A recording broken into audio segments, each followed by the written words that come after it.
College football season is here, and Underdog Fantasy has the perfect deal to get you in the game.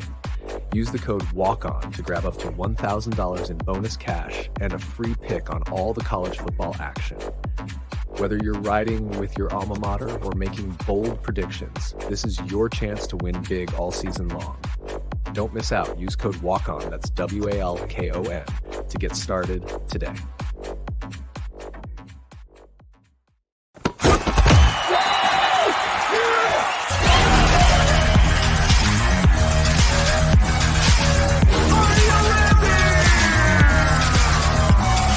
And now it's First and Goal with your host, Big Bear and the Curtain Guy. Welcome back, everybody, to another episode of First and Goal. We are your hosts. I'm Big Bear T. Tyler Urbanski. I'm the Curtain Guy, Cole Schutte. And we are diving into part 3 of Big Ten previews for the 2024 college football season. If you missed part 1 and 2, you can scroll up and find it on YouTube, Spotify, and Apple Podcasts. We're covering 6 teams an episode. We've gone through 12 already. So by power of deduction, you can tell what 6 are left to cover. Without further ado, we're going to just kind of jump right into this because we got some big teams to cover on this episode and not a lot of time to do it. The first team we're jumping into tonight is the Nebraska Cornhuskers. And guys, before we get started, always remember, if you're not following or subscribed to the channel, you can do so on any social media page. If you're watching or listening to us on the road, First and Goal podcast, you can basically find us anywhere. So, Cole, Nebraska Cornhuskers, a team in need of the turnaround. They're starting to get it with Matt Rule. Tell me, what's up with them? Well, when you look back at 2023, right, there's probably one word that Nebraska fans and probably everybody in the entire country would use, and it's disappointing. And I say that because it's probably the same word that they've used to describe their last 7 seasons, right? They haven't seen a winning record in Omaha since 2016 when they went 9-4. And to be honest with you, this was on the back of an absolutely abysmal offense. 115th in total offense, 120th in scoring offense at 18 points a game. They were held to 14 points or less 5 times last season. But there was some good, right? If we're looking at the totality of the season, a lot of those losses, they were close. Right, if you kind of run through, especially when they got into the Big Ten, a 3-point loss to Minnesota to open the season, a 3-point loss to Michigan State, another 3-point loss to Maryland the following week, a 7-point overtime loss to Wisconsin the week after that, and yet another 3-point loss to Iowa to end the season. And if I remember correctly, that was probably the most painful one because Nebraska had a chance to put themselves in position to score to win the game, or at least just take it to overtime and take their chances there when they threw a back-breaking pick that allowed Iowa to kick the game-winning field goal. So when you look at it and you look at just that handful of games, even if 2 of those go their way, right, Nebraska finds themselves with a winning record and bowl eligible, and they probably feel a whole lot better than they already do coming into the 2024 season.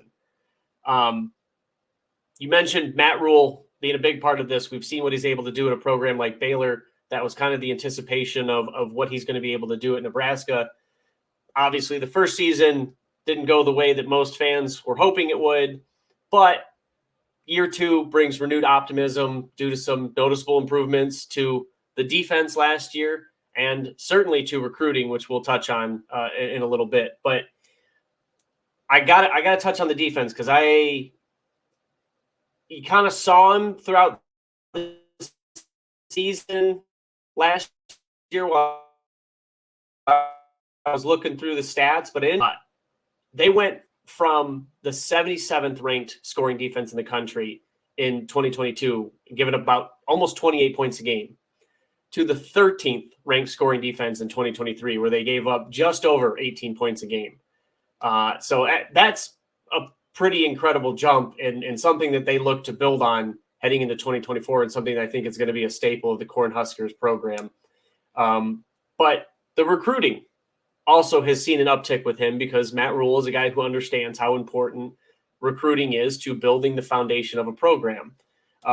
It hasn't been a drastic bump, but it's been noticeable, right? They were 25th in 2022, and now in 2023, they were up to 18th. Right now, I believe they're floating in the 28th ranked region, which, give or take right now, it's we haven't even started the season. December is still a long ways off. We'll get to that when we get to that. But the 2023 class, or excuse me, the 2024 class includes a guy that we're going to talk a lot about in five-star quarterback Dylan Raiola. And I'm going to toss that to you because I think you have quite a few thoughts on that. Yeah, you mentioned Dylan Raiola just announced today.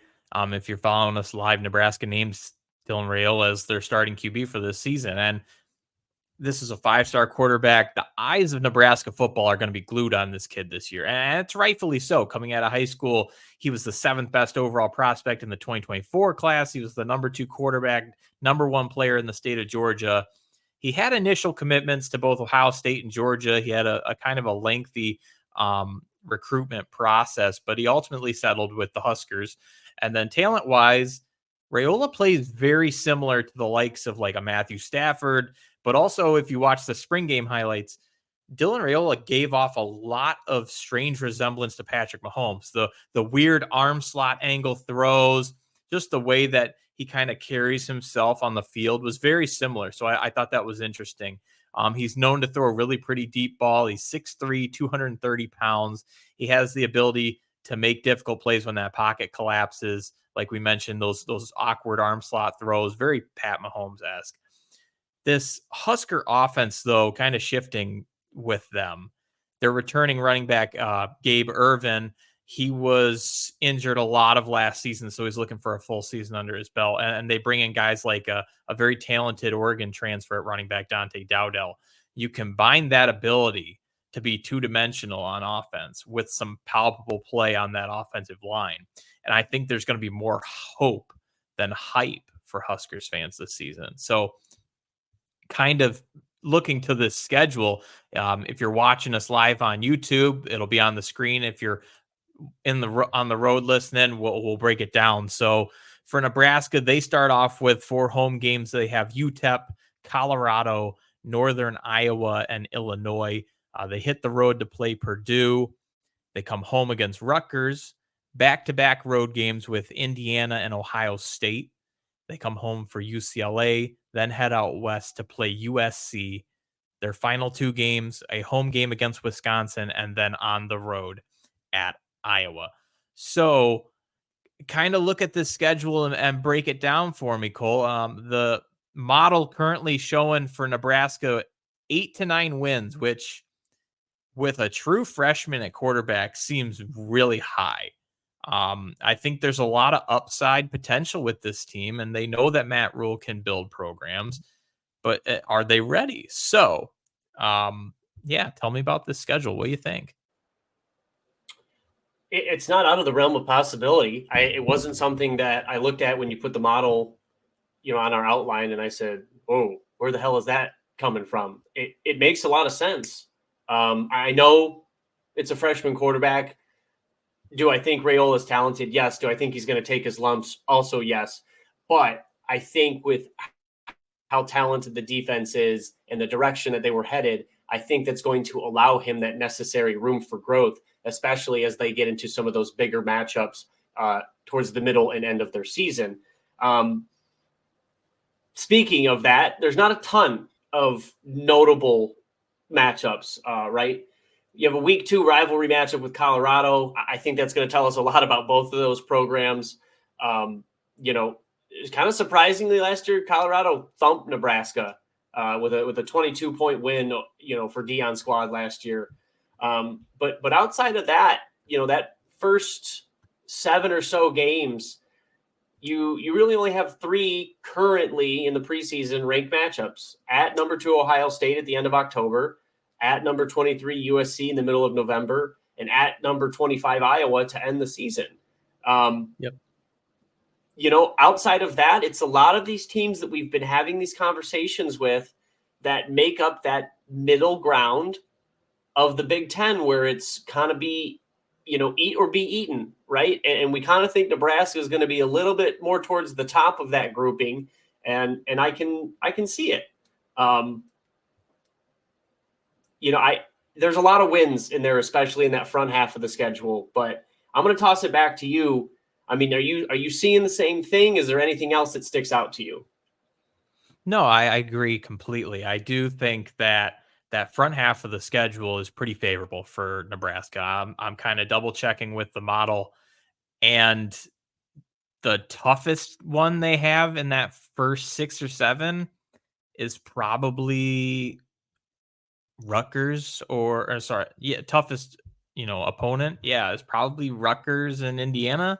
So yeah, it's very well possible that they go into Columbus at 7-0, and you have two undefeateds facing off potentially, you know, to dethrone each other at that point in the season. And I think we're on the same page also with which part of the schedule is the toughest stretch. I think that once you get past that game with Indiana and you get into that later half of the season, it really does get dicey. You are on the road at Ohio State. You still have to go on the road to USC and on the road to Iowa. You throw Wisconsin in the mix there.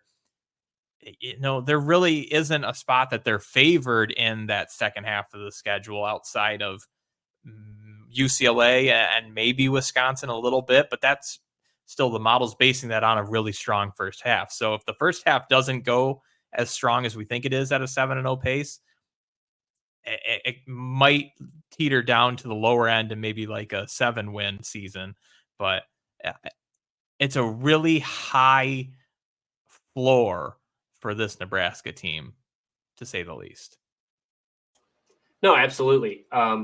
We always like to talk about what is that toughest stretch, and I tend to agree with you that it is that kind of 3-game stretch after Indiana, right?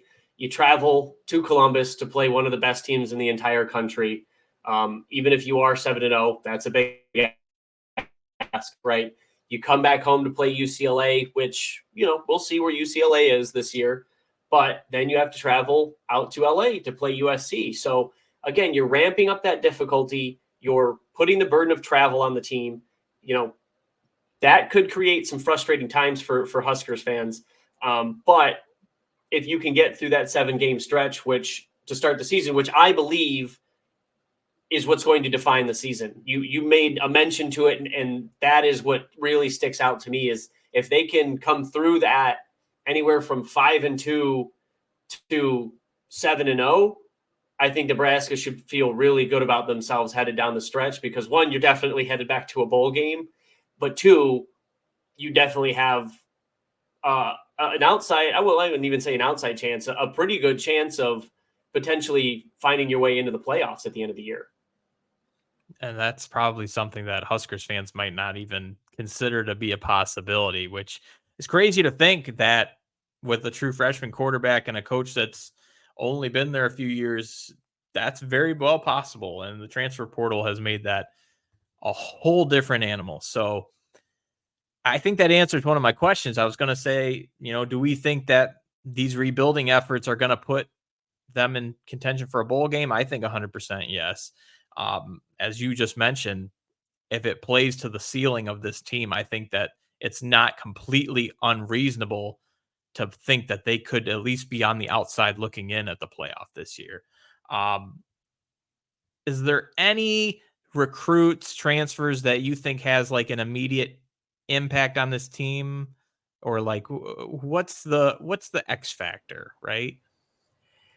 I think it has to be a little bit of an Occam's razor type of deal here, where it's Dylan Raiola, right? We mentioned the offensive inability in just its totality and its scoring ability. So if he can step in, and I'm not expecting some, Heisman campaign level season, but if he can be adequate and provide a threat in the passing game that they haven't seen in the last couple of years due to their own poor recruiting, their own pickups in the transfer portal, then I think that is kind of one of those last pieces that will complement that strong defense and allow them to be in that discussion for certainly a bowl game and potentially even a playoff down the line. I mean, is there anybody notable that you saw come out of the transfer portal or in this recruiting class outside of Raiola?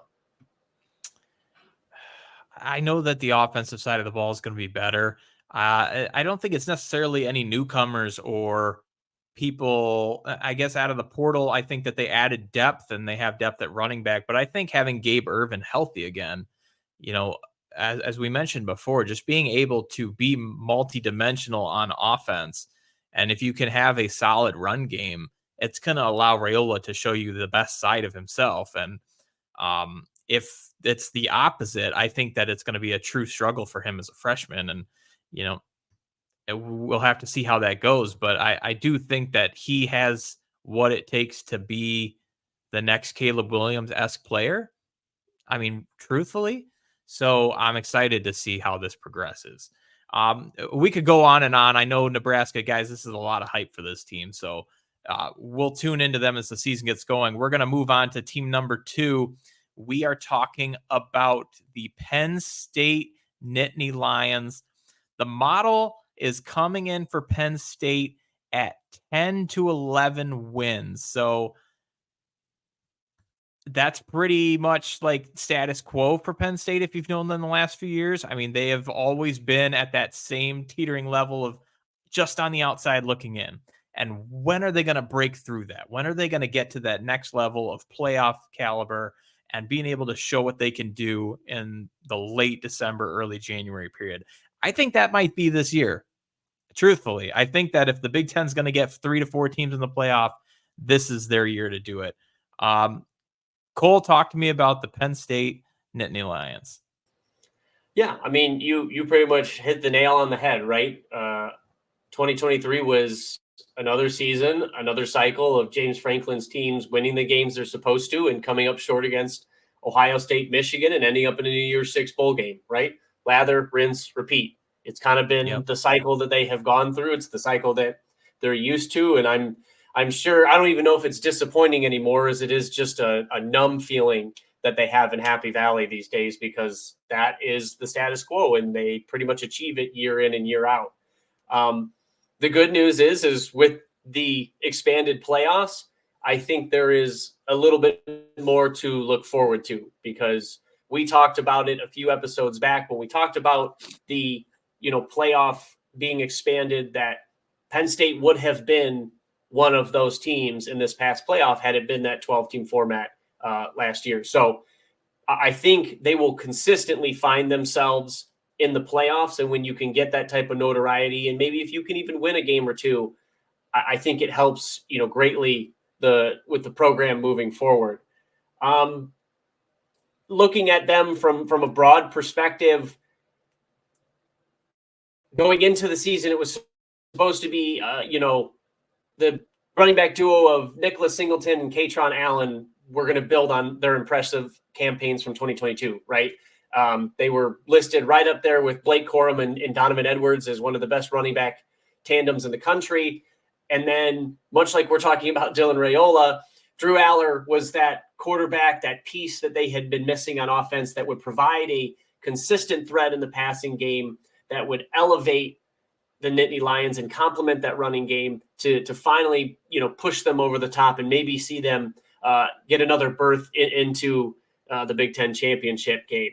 And while I will agree, all three of them were impressive again. They did what they were supposed to against their three biggest opponents, who I'm going to say is Ohio State, Michigan, and Ole Miss. They more or less disappeared, right? Drew Aller was 47 of 103, which is almost 46% completion, 556 yards, which averages out about to 185 yards a game, 4 touchdowns and 1 interception against those three teams. That doesn't cut it. Singleton had 30 carries for 141 yards, a 4.7 average. Not bad, but no touchdowns. Katron Allen, 31 carries, 149 yards for 4.8 yards per carry, 0 touchdowns. So if you look at their entire body of work, it's impressive. They did what they were supposed to. There wasn't really that sophomore slump, but they didn't show up when it mattered the most. So now the question is, they're going to have a good defense again. Can these guys finally get over that hump? Can they finally show up when it matters most? And can they finally push the Nittany Lions into a playoff appearance? Yeah, and I think that they had to make some necessary changes after having poor performances in that stretch of games. You know, they made changes at both coordinator positions. Granted, they lost Manny Diaz. He took on the head coaching position at Duke, but they brought in some new names, and I think they're going to be guys that are going to help elevate them to that next level. What do you think of them, Cole? Why don't you give us a little breakdown of those new coordinators? Yeah, absolutely. It's funny. I was looking through this stuff and trying to get kind of info. James Franklin replaced both of his coordinators this past offseason, and the last time he did that was in 2016. You want to take a shot at what happened in 2016, Big Bear? Gosh, they went to the Big Ten championship. They won the Big Ten championship. Franklin's only Big Ten championship game. Good memory. So, am I saying that's going to happen again? No. But just an interesting point to keep, your brain wrapped around. You mentioned the defensive coordinator. I'll touch on him in a little bit. The offensive coordinator, I think, is the biggest piece, right? I'm going to probably butcher this. Andy Kotelnicki from Kansas. That's pretty good. Oh, good. Kotelnicki, yeah, you're right there. He's the offensive coordinator, right? And you're talking about a guy who put together an offense with the Jayhawks that averaged over 34 points and was ranked in the top 25 in the country the past 2 seasons with Kansas squads that were vastly under-talented compared to what Penn State has. So he does a lot of unique things. There's a lot of interesting wrinkles to how he operates. And I think it's going to, I think it's going to help Alar. And I also think it's going to help Singleton, especially in the passing game and kind of making him a dual threat part of that offense. And I think it is going to help them in some of those bigger games where they only managed to score just over 17 points a game. The defensive coordinator is Tom Allen. A lot of you will recognize that name because he was the head coach of Indiana. Again, you mentioned it. They made the move because Manny Diaz moves on to Duke. But this isn't a bad replacement. Tom Allen is a very much a defensive-minded guy and actually was able to put together some nice game plans against some of those bigger programs, those more talented programs while he was at Indiana. He just simply didn't have the pieces or the depth to necessarily see those games to the results that he was looking for. But just like Kotelnicki does, he's got way more talent and pieces to play with now. So with that abundance of talent and disposal, I think he's going to maybe not build on what was one of the best units in the country, but certainly keep them at that point. And that's nothing to be upset about if you're a Penn State fan, because this is a team, a defense that, ended up as the number 2 total defense in the country. So isn't a whole lot of room of improvement if you can keep it right there. Yeah. Let's get into the schedule because you mentioned there's some key games that they've struggled in the past. Well, let's see what kind of games they have coming up this year. They start off on the road against West Virginia here week 1. That's a little bit of a dicey one. Keep tabs on us week 1. We might cover that one. They have 4 straight home games. They have Bowling Green, Kent State, back-to-back MAC games, both of our alma maters. So how dare you, Penn State? We're going to move on to Illinois, UCLA, then on the road to USC. I think that's a common thing for a lot of Big Ten teams is they're playing UCLA and then traveling out to USC or vice versa. They then go on the road to Wisconsin, back-to-back home games against Ohio State and Washington, back-to-back road games against Purdue and Minnesota, with then the ultimate home game at the end against our upset favorite, Maryland. This is a very interesting schedule because we've talked about a bunch of teams that have, a really brutal second half and what have you. But I feel like this is almost the opposite for Penn State. I think that they're coming in on the model as being a top 3, top 4 type schedule. They have, Purdue, Minnesota, and Maryland. I'm not going to call them top tier of the conference necessarily when you see, how their program's shaping out so far to bring in 2024. But so I think,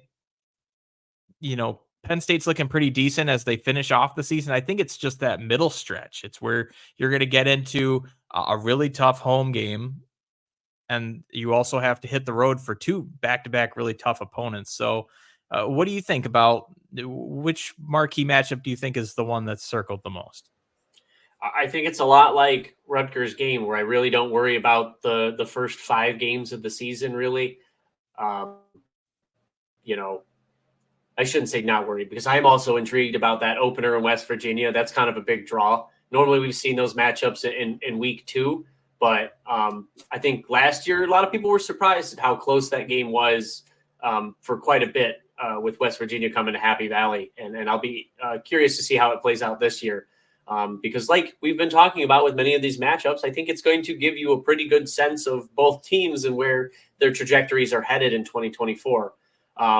But yeah, I would say that USC bye week, Wisconsin, Ohio State sequence is probably the one that sticks out the most for obvious reasons.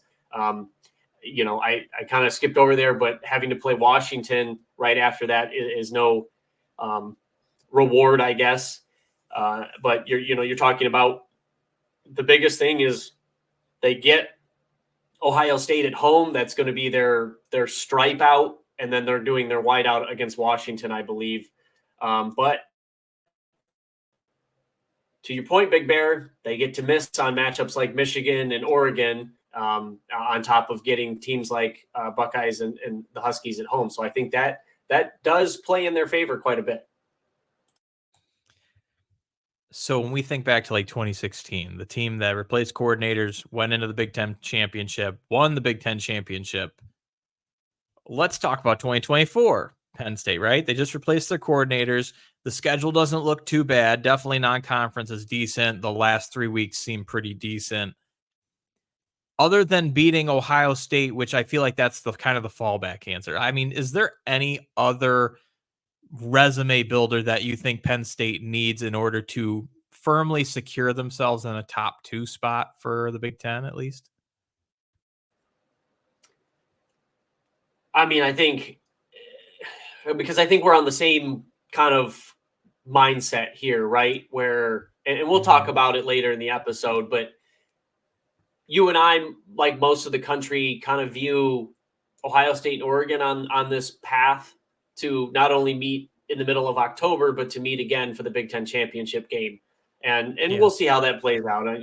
We can go to our bold predictions whenever we want, but if we're swiping that aside, we're not paying attention to the Ohio State game. I think 11-1 and one loss, and that one loss being in the conference certainly puts you there. But I believe not only for the Big Ten championship game, but for the playoffs in general, I think you have to make statements everywhere else. But most importantly, at West Virginia, at USC, and at Wisconsin. I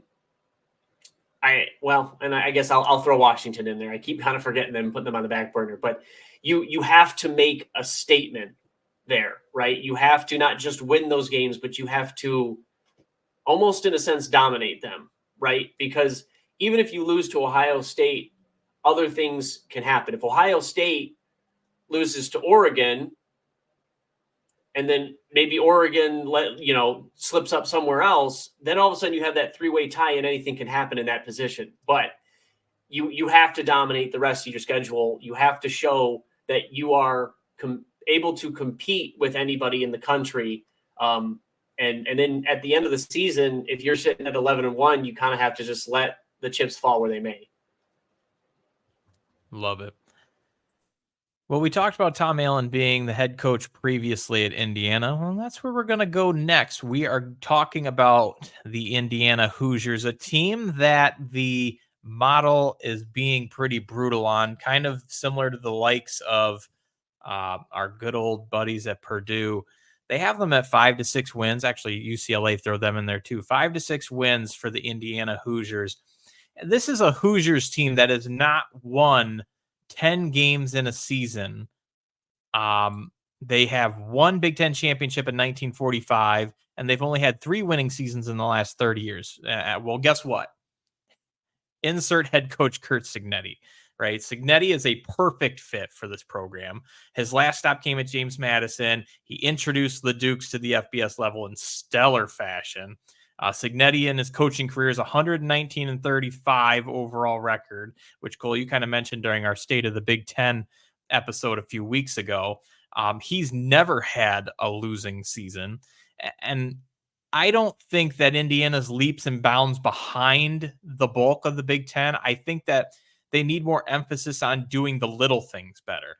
They need to get more turnovers. They need to increase production on that offensive line. They need to get more defenders' hands on the quarterback.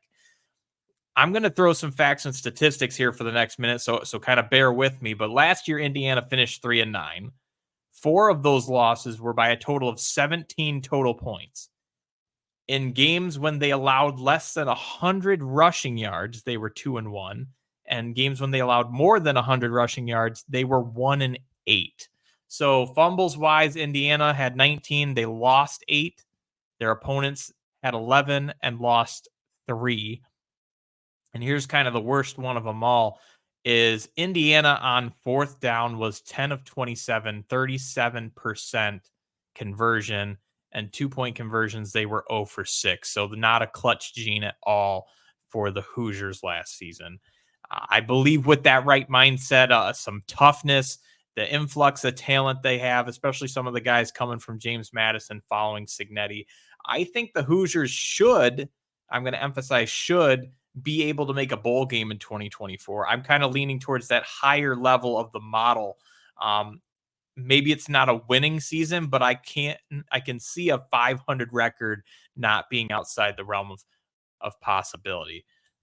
I'm going to kind of bring up the schedule here again. If you're watching us live on YouTube, it's on the screen. If you're following us, listening on the road, we'll break it down. We have 2 home games, Florida International, aka Pitbull University. We have Western Illinois.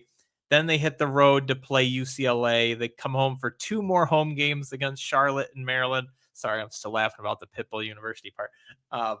They hit the road again for Northwestern. 2 more home games against Nebraska and Washington. They hit the road for Michigan State. They come home for Michigan, hit the road for Ohio State, and then lastly, a home game against Purdue. There's only 4 road games on this schedule, and I think Ohio State or a couple other of the Big Ten teams are like this. There's certainly more than 6 home games going, so I guess the 50-50 split doesn't necessarily apply when you factor in that non-conference too. So, the model is looking at the middle stretch of this season, Cole. I'm curious what you think of this. The model's saying between September 28th against Maryland and November 2nd against Michigan State, they think this team's going to go 1-4.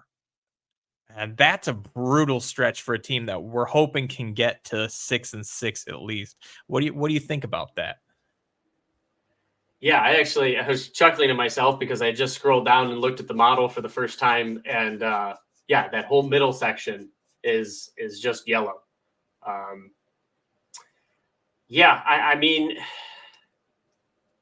it's tough, right? I'm having a hard time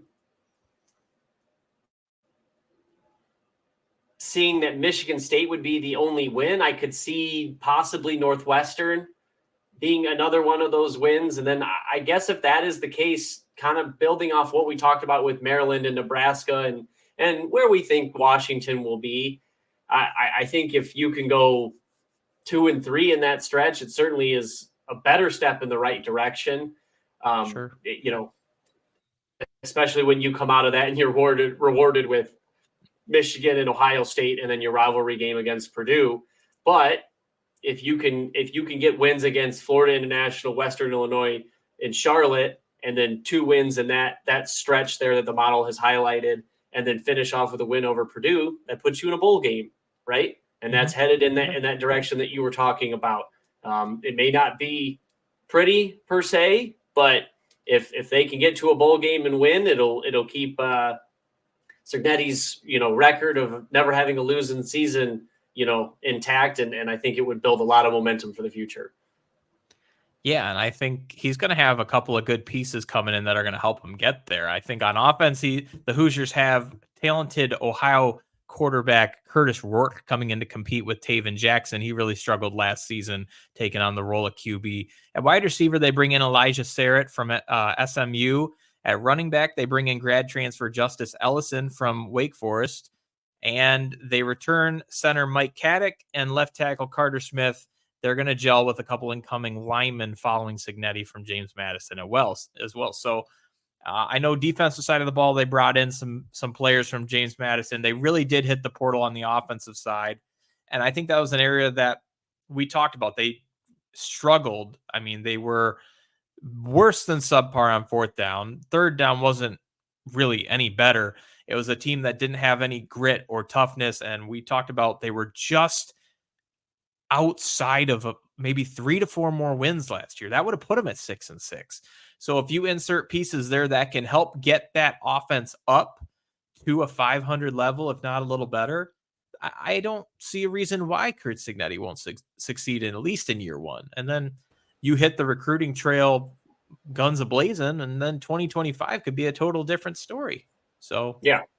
And I'm glad you brought up the differential, because it's another team like Nebraska that was in the hundreds in terms of their scoring offense, right? They were 103rd in 2023, just averaging over 22.2 points a game. So like you're talking about, you're not asking for a humongous jump, right? I'm not asking Indiana to average 38 points a game. If you can bump that average to 25, 26 points a game, right around where you were saying, for those 4 games, that puts you in bowl eligibility. It doesn't need to be a massive improvement. It just needs to be a little bit here and there. So yeah, I agree with you. I think there are a lot of pieces to like, and I think Hoosier fans should be more excited than they have been in quite a few years. Absolutely. 3 more teams to cover on part 3 of Big Ten previews. We are moving on to the college football playoff runner-up, the Washington Huskies, the last West Coast former Pac-12 school that we will cover in Big Ten preview. The model is being brutal with Washington. Let me just start off by saying that. This is a team that was the runner-up in the playoff, and the model's coming in at 6 to 8 wins. That might be the lowest that, we've seen from a runner-up. This is kind of looking at like a TCU type fallback from a couple of years ago, but there's a lot of turnover. There's a lot of change in this Washington program. And I think they have to not right the ship, but they need to establish a new chemistry with not just the coaching staff, but the players, and they have to do it rather quickly. So because of the extra games by advancing in the college football playoff, 2023 Washington had the highest win total in their school history. They played for a national title in the 4-team playoff era. That's a feat that's only been accomplished by 9 teams in its 10 years.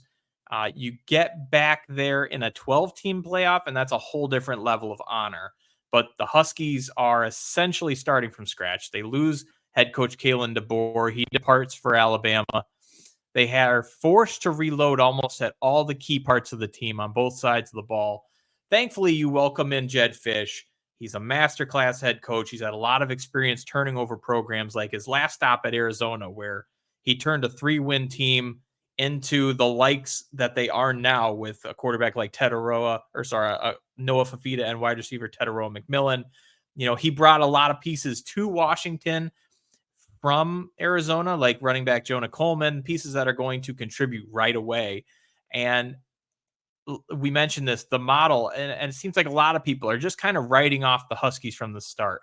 And that might just be giving them the chip on the shoulder they need. This is a team that again, last year, not a lot of people thought that they were going to do what they did, and they made it all the way to the national championship game. So I guess shifting to the transition now to the Big Ten, for Washington, they have some really tough road games on this schedule. They have Oregon, Penn State. They even have Rutgers and Iowa with a home matchup against Michigan in between the two of them. On offense, they bring in Mississippi State transfer Will Rogers. He's going to be working with new offensive coordinator Brennan Carroll. The offense won't appear nearly as explosive vertically as they did last year under Michael Penix. It's just not going to be the same. The passing game is probably going to take shape more of like a mid-range route type style. They're going to thrive on third down and medium yardage. It's an area that Jed Fish has really emphasized, being able to convert those crucial plays to keep moving drives forward, replacing the likes of Jalen Polk, Jalen McMillan, Rome Odunze at wide receiver. They have Denzel Boston, Giles Jennings. They're going to team them up with Cal's leading receiver, Jeremiah Hunter, who transfers over. Then you look at the defensive side of the ball. The linebackers should be the leaders of that group. They have Carson Bruner, Alfonso Tupatala. The front line is loaded. They've got new pieces. They have Arizona's Russell Davis and Isaiah Ward that come over. The secondary, they bring Ephesians Prysock from Arizona. They bring in Indiana's safety, Jordan Shaw. Like, this unit will need to stop giving up first downs. They're going to have to be stingier. They were, that was a struggle last year. But otherwise, a lot of these physical ground and pound offenses, like if they continue to let these offensive drives move forward and march down the field, they're going to probably get bullied around. And I think that's what the model's looking at. Bringing the model, and not just the model, the schedule up on the screen. I'm out of breath, but we're going to break it down. 4 straight home games: Weber State, Eastern Michigan, Washington State, Northwestern. They travel to the East Coast to play Rutgers before heading back home to play Michigan. They're on the road for 2 weeks against Iowa and Indiana, come home for USC, play at Penn State. They play UCLA at home before ultimately finishing the season at Oregon in that rivalry matchup. So, wow. 6 to 8 wins is pretty brutal. I mean, analyzing this schedule, I don't see why Washington can't be 4-0, 5-0 when Michigan comes to town. But very similar to teams we talked about earlier. Let's think about it. I think it was Nebraska. You get to that later half of the schedule, and the model really has you not finishing strong. You look at Washington's, and they have to finish out their season against USC, Penn State, UCLA, and Oregon. 3 out of those 4 teams are kind of in that upper to top tier of the Big Ten. Those are going to be really some tough matchups for the Huskies. What are your thoughts on this schedule, Cole? Yeah, it's another one that's similar to what we've discussed throughout this entire episode. Is it's backloaded, right? Seems pretty innocuous to begin. Weber State, Eastern Michigan, even Washington State, they lost some key pieces. Northwestern, I'm with you. Wouldn't be surprised if they walked, into that Rutgers game at 4-0. But I'm looking at this not as just a team matchup, but again, the thing that keeps sticking in my mind is how much travel these guys are going to have to do, right? Especially like a program like Washington, who is on one coast entirely. So you're talking about, you finish your game with Northwestern, you have to fly all the way to New Jersey to play Rutgers. Then you fly all the way back to play what will certainly be a top 10 Michigan team. Then you fly all the way out to Iowa, and it's like, it's back and forth and back and forth. And you kind of get the same thing again later on in the season, where you fly all the way out to Penn State, you fly back for UCLA, and then you have Oregon. So it's not just the travel in that scenario. It's like you said, 2 of the top teams in that upper echelon of the conference to finish the season. So I understand where the model is coming from with this squad, and they better get wins while they can early on in the season, because I think it's going to be a drag for them at certain times. You mentioned all the pieces they have on offense, and the one thing that I want to touch on is I like the skill positions, right? I like what they brought in. I don't think that's going to be an issue. My question is, how do they replace an offensive line that just won the Joe Moore Award, right? Because I think that is going to be crucial just as much as we talk about their defensive line and their front seven in terms of stopping what is traditionally a more physical, run-oriented conference. Can they find and put together an offensive line that can stand up to what arguably, is some of the best defensive lines in the entire country as well? Yeah, I agree. That's going to be a tough sledding for them. And I didn't think about this at first, but when you look at that schedule, we talked about the 2 road games, Iowa and Indiana. There's a bye week between the 2. So if you want to continue that trend of Washington to New York to Washington to Iowa to Washington to Indiana to Washington to Pennsylvania to Washington, holy crap. Yeah, Alaska Airlines, you're going to get frequent flyer miles because thankfully these teams most of them probably have to have their own jet or something at this point, because that's ridiculous. That's jet lag if I've ever seen it. Because we're kind of running low on time, we're going to continue on. I do think kind of final thoughts here on Washington is I'm cautiously optimistic. I think that Jed Fish, again, it took him a year to 2 before he really started to see that big change in Arizona. I'm not going to expect it right away. I think if you do start to see those type of positive, I guess what I'm trying to say here is positive changes for that program to move back in that right direction. You're not going to see it till probably the later half of the season, and that's when they're going to need it most. So, I think I'm okay with 7 games, 8 games seems fair. I just don't think that this is going to be the same undefeated type style team they were last year. I just don't think that's possible. And we'll see what 2025 brings, but I'm just kind of hanging low on them at the moment. We'll see if the model updates. The last 2 teams we're going to cover. The first one is the Michigan State Spartans. What can we say about the Spartans? They had been through hell the last 12 months. This was a team that completely fell apart as fast as their coaching staff was relieved of duties.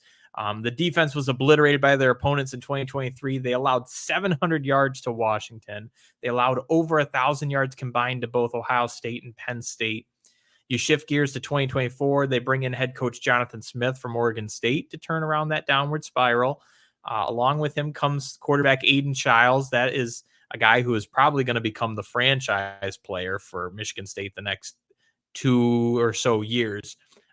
Also comes tight end Jack Velling, center Tanner Miller. They also have key returners, offensive guard Andrew Dennis, running back Nate Carter, wide receiver Monterey Foster, and Jaron Glover. So offense doesn't seem too bad. They returned some big pieces. They're adding some good pieces. I think that Aiden Childs is got a lot of upside.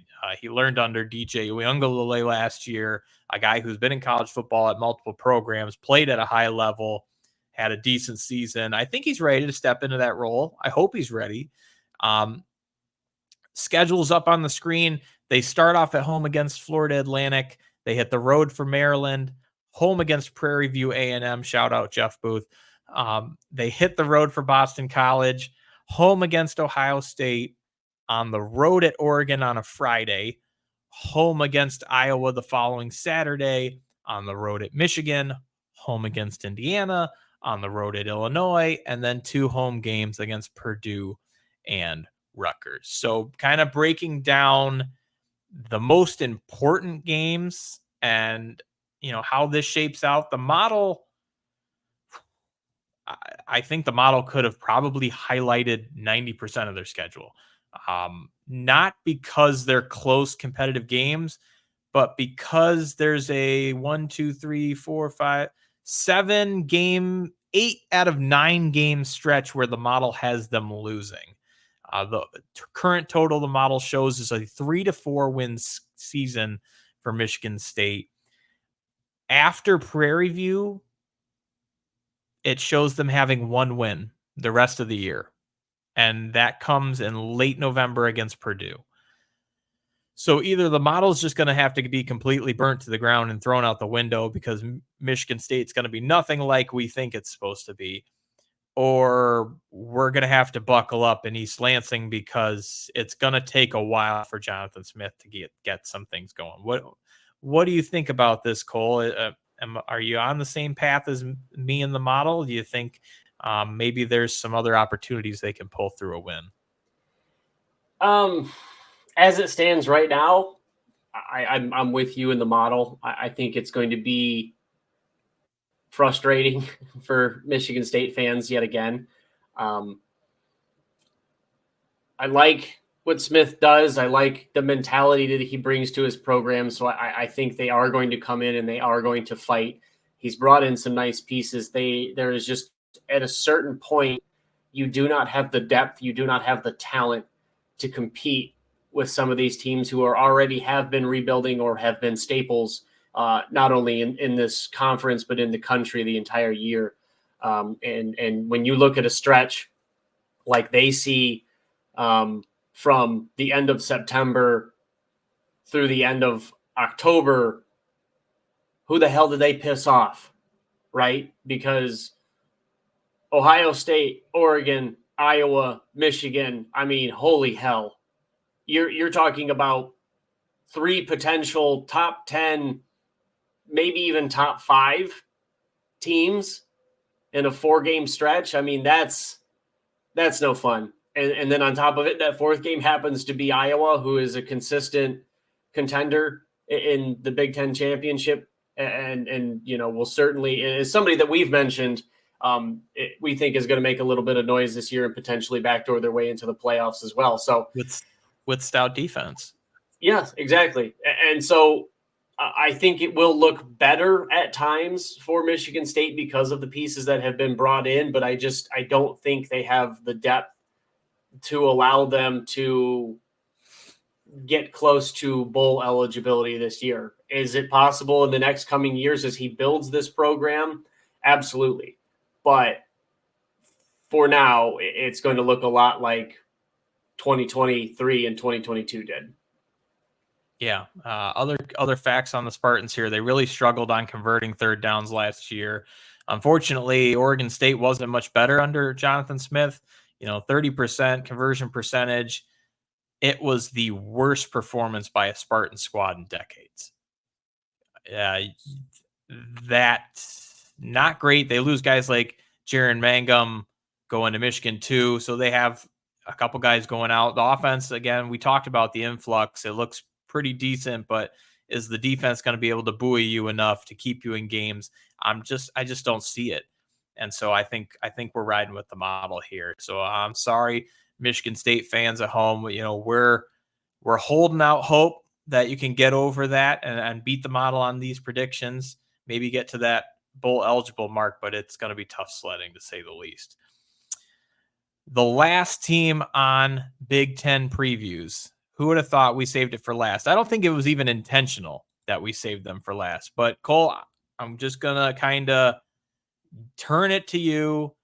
The Ohio State Buckeyes, the model has them as the top 2 in the Big Ten, 11 to 12 wins. I'll kind of give you the floor and let's talk about them.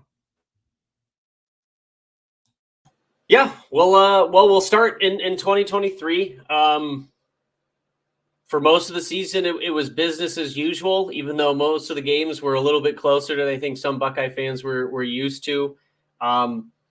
Jim Knowles and the defense took another step forward. Granted, they took a more conservative approach than they did in 2022. And they were pretty stout. They were consistently ranked in the top 3 in the country in terms of total defense and scoring defense. The offense took a pretty noticeable step back. You're talking about what was ranked as the number 1 offense in the country in 2021, I believe, in top 5, and then in 2022, and dropped to somewhere around the 30s. Now it's Ohio State, so they tend to have just better players than most people they come across. So they were able to get through the schedule. And as rough as it was sometimes, they were still sitting at 11-0 with a matchup with Michigan and Ann Arbor to determine who was coming out of the East to the Big Ten championship game. And a Kyle McCord pick throwing, at the end zone against Michigan kind of sealed the deal there. Ended up in the Cotton Bowl with, people sitting out, McCord transferring out, some shuffling of the deck chairs on the Titanic, as I like to call it, with the offensive line. You end up with a pretty abysmal offensive showing in a 14-3 loss to Missouri in that Cotton Bowl. And then the fireworks kind of started from the transfer portal and the returning declarations, right? You had guys like Jack Sawyer, JT Tuimoloau, Denzel Burke, Travion Henderson, Donovan Jackson. The list kind of kept going on and on about guys that were coming back because they hadn't accomplished what they wanted to accomplish. And then you went out in the portal and you got Quinshon Judkins from Ole Miss, and you got Caleb Downs from Alabama, and you add Jeremiah Smith, who was the number 1 overall recruit in the country from the previous class. And all of a sudden you took a step back and you went, oh, yeah, they could be pretty good in 2024, right? So here we are.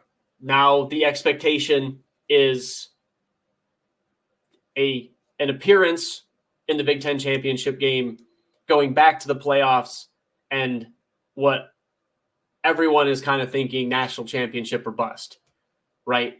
It's a ton of talent. It's a lot of experience. And I think a lot of people just want to see, can it be the buzzsaw that it looks like it could be on paper? Looking at the schedule, I think it's pretty favorable, to be honest with you.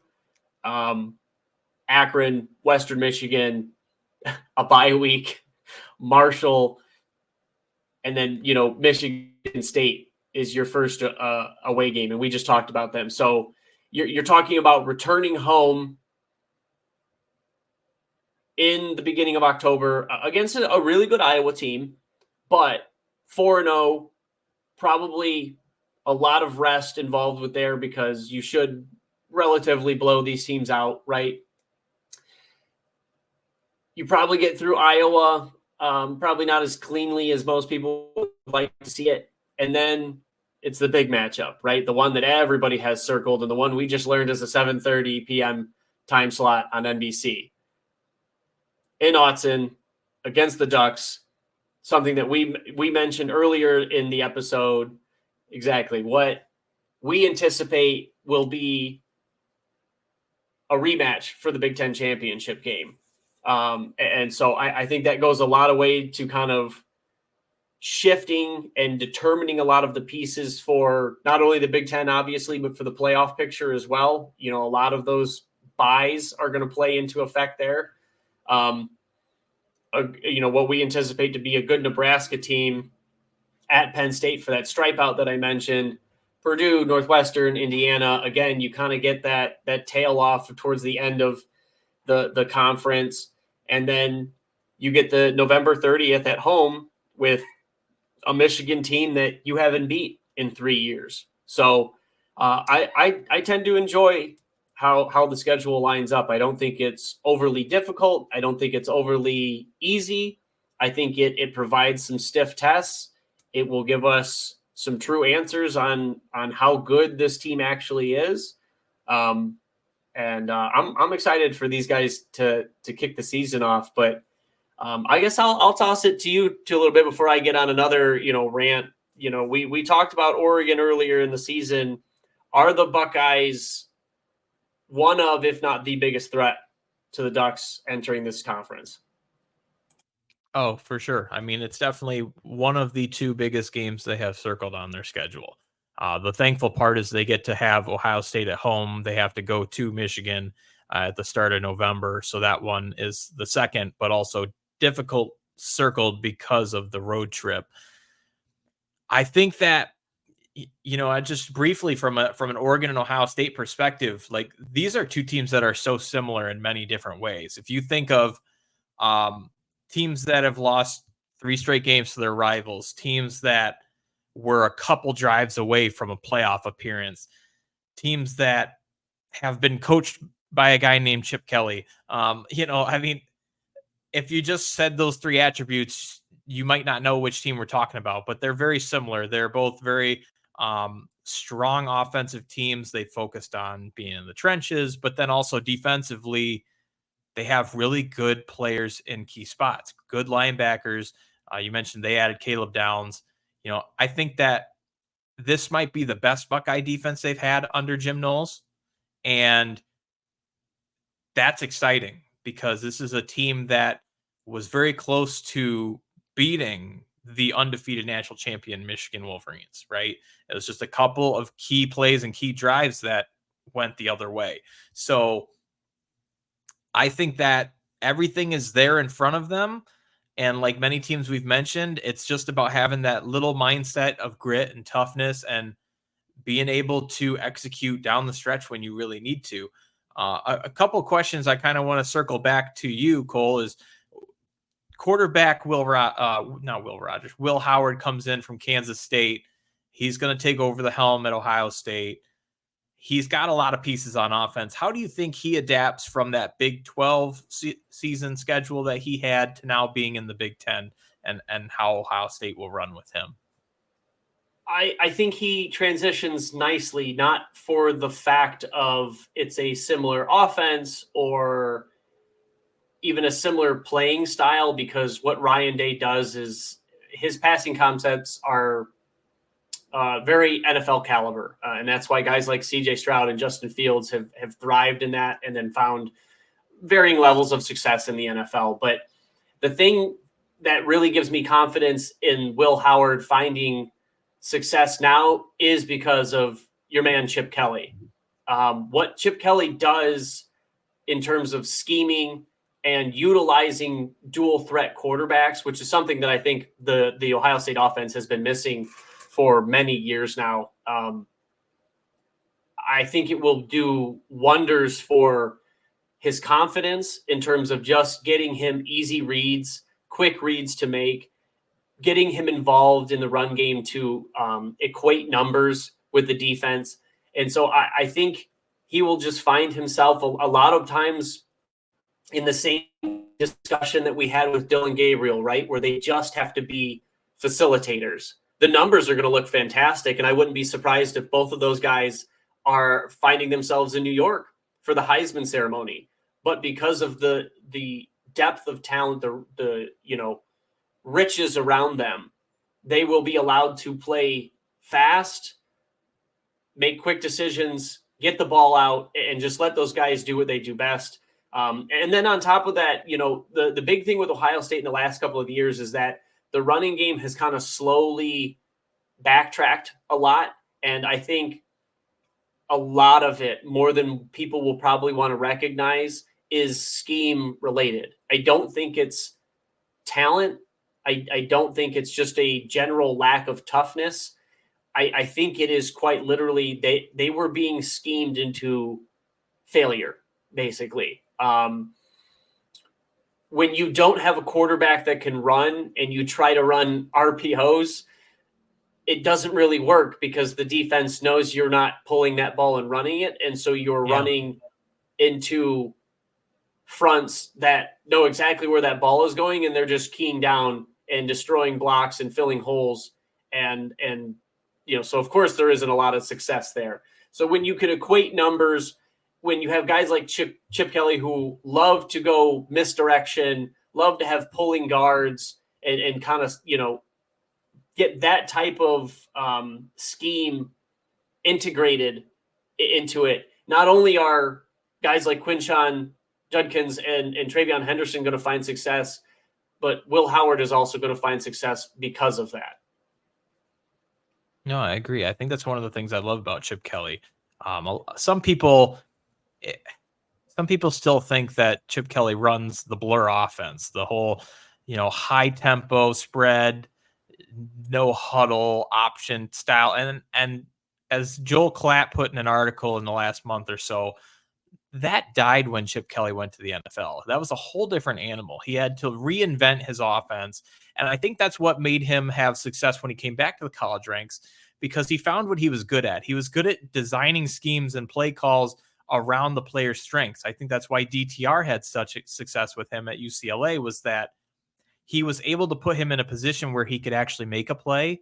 DTR was not a guy that was just going to stand in the pocket and throw all day long. I don't think UCLA had the personnel on the front line to do that anyway. But he was able to get him in a spot where if he had to run outside the pocket, he could find a guy downfield like Greg Dulcich, their tight end. So I think, of G. Scott Jr. on Ohio State. That's why some people think that he's going to have a higher role in the offense this year, is because there's going to be plays where he's more involved than tight ends have been in the Ohio State offense the last few years. They've had decent tight ends. So I think that's the most exciting thing about Chip Kelly, is that he is a true play innovator, and you're going to get the best out of your personnel. Kind of the last question I want to have here on Ohio State, kind of shifting defensively. We talked about Caleb Downs coming in from Alabama. Linebacker's been a position not of worry or cause, but a position that really needed to kind of step up their game just a little bit, right? Is Caleb Downs, first of all, I know he's a hybrid tight end cornerback. I believe he's going to play that linebacker position, if I'm not mistaken. Is there depth behind him? Because God forbid there's an injury. Like, do you think that he's a key player that this defense can't lose, or do you think that there's more depth there behind that we're yet to learn about? He is going to be that strong safety role. He might see tight end coverages quite a bit, just because of his skill set and how Alabama was able to utilize him in those scenarios. The linebacking core, though, you're talking about, the Mike linebacker is going to be Cody Simon, somebody who a lot of Buckeye fans they have memories of. They know of Cody Simon, but I think you're going to finally see what a fully realized, fully coached up, fully healthy Cody Simon looks like this year, because he's a guy that I have high hopes that he could be All-American level, and that's something that we haven't seen for the linebackers in quite a few years.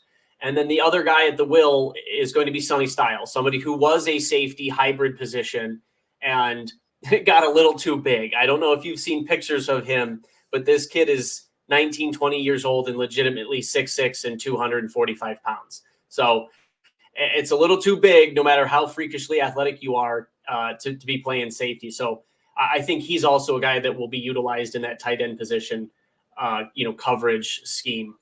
In terms of the depth, there's no real replacing Caleb Downs, right? He was the final piece to what this 4-2-5 defense has been looking at. Lathan Ransom is a humongous piece. It was big time when he chose to come back, but he's that free safety, right? He doesn't really fit into that role. Josh Proctor played it pretty nicely last year in terms of that strong safety, but it's a different animal when you can plug a guy like Caleb Downs, who is a freshman All-American, into that. It's Ohio State, right? They got guys that can come into that role, and they would play admirably. But if you're asking straight up, is there somebody behind Caleb Downs that can be Caleb Downs? No. And that's why he's such a crucial part to this defense, and honestly what I believe to be the cherry on top. 100%. Guys, that brings us to the end of Big Ten previews. We've covered 18 teams across 3 episodes, 6 teams an episode. Again, if you didn't hear the previous parts 1 and 2, you can find them on YouTube, Spotify, Apple Podcasts. We recommend you listen to them. There's a lot of good stuff, potential teams that you're not thinking about that you probably should. We're going to kind of wrap up the episode here like we have the first 2 parts. But before we get to that, according to the model, we have 4 college football playoff contenders. We have Ohio State, Oregon, Penn State, and Michigan. They have all 4 of those teams at that 10-plus win level. Just outside of that, there's teams like Iowa. And, I don't know if the Big Ten's going to get more than 4, at most 5 teams in this playoff. I just don't think that's necessarily possible. But these are the 4 teams that we're keying on. We're excited to get started in the season. Before we wrap up, like we've done before, we're going to talk about the keepers and the sleepers. Cole, I'm going to let you go with your 2 first. I'll follow up right after. Absolutely. My keeper is Nick Singleton. I talked about him earlier in the episode and how he kind of jumped onto the scene as a freshman. He found pretty much the same level of success in terms of just total yardage last year, but it didn't feel the same. Like I talked about, there wasn't that big time showing when it mattered the most against the big teams in the conference and in the bowl game. But I think with the addition of their new offensive coordinator from Kansas, I think he finally takes that next step, right? I think he ends up with over 1,000 yards rushing, and I think he becomes an even more threat in the passing game than he already has. A lot of times it was just kind of dumb downs, checkoffs that Alar was using as kind of a safety net. I think he gets utilized a lot more purposely in their offense in terms of that, because outside of transfer Julian Fleming, I'm not really sure that Penn State has any other wide receivers that necessarily, quote unquote, scare you. And I think Singleton is a good way to keep defenses honest throughout the season. My sleeper, I just talked about him and just raved about him. I know a lot of people feel one way or the other about Will Howard. I think because of what Chip Kelly does and how he fits in to Chip Kelly's scheme, I think Will Howard is a guy that will find himself in New York at the end of the season. And I haven't yet, but I will put money down on that so that, I hold myself accountable to it. I think he's going to put up monster numbers because of what is around him and how quickly he's going to be able to just get the ball out and let these guys go to work, especially in the early part of that season. I love it. We got some hot takes coming from the curtain guy in preseason. I'm going to move on to my keepers and sleepers. I'm sticking with that theme of your Ohio State Buckeyes, Cole. My keeper is wide receiver Emeka Egbuka.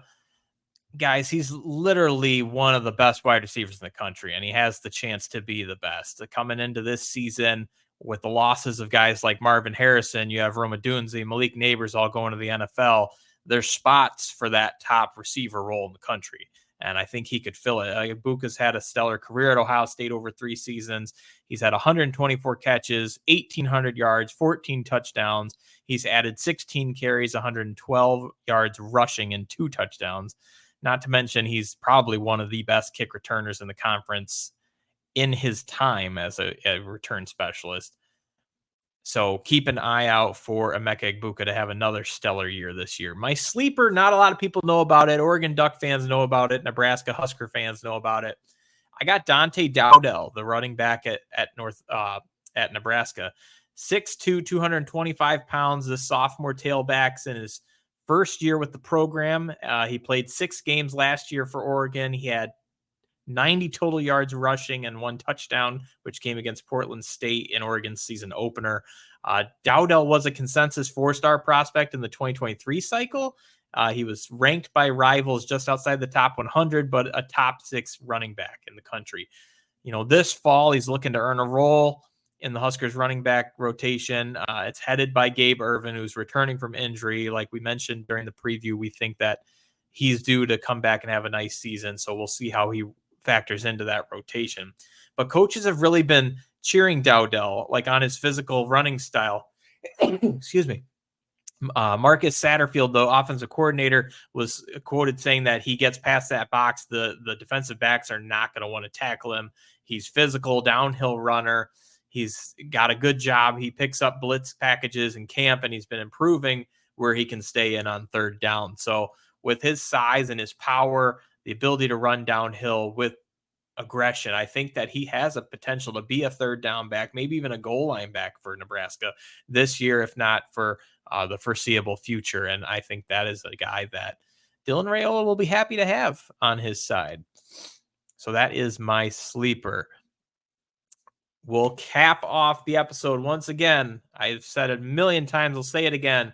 Follow, like, subscribe, rate, and review us if you're watching live on YouTube, listening to us in the car. We appreciate you guys being with us. We hope that you have enjoyed Big Ten previews. Curtin Guy and I are going to get a good night's sleep because tomorrow the focus shifts to week 1. We have a new episode coming for you guys next week. We're going to cover some big teams. We got a new version of Goal Line Stand coming your way. Different way to make picks, different way to get points. We're going to be battling the model this year, people. And if the model is as accurate as we think it is, we might be screwed. But that's why we get bonus points. So we'll go through that next week when we get to that episode. Stay tuned for when that drops. As always, Curtin Guy and myself, we're happy to have you here. This has been First and Goal.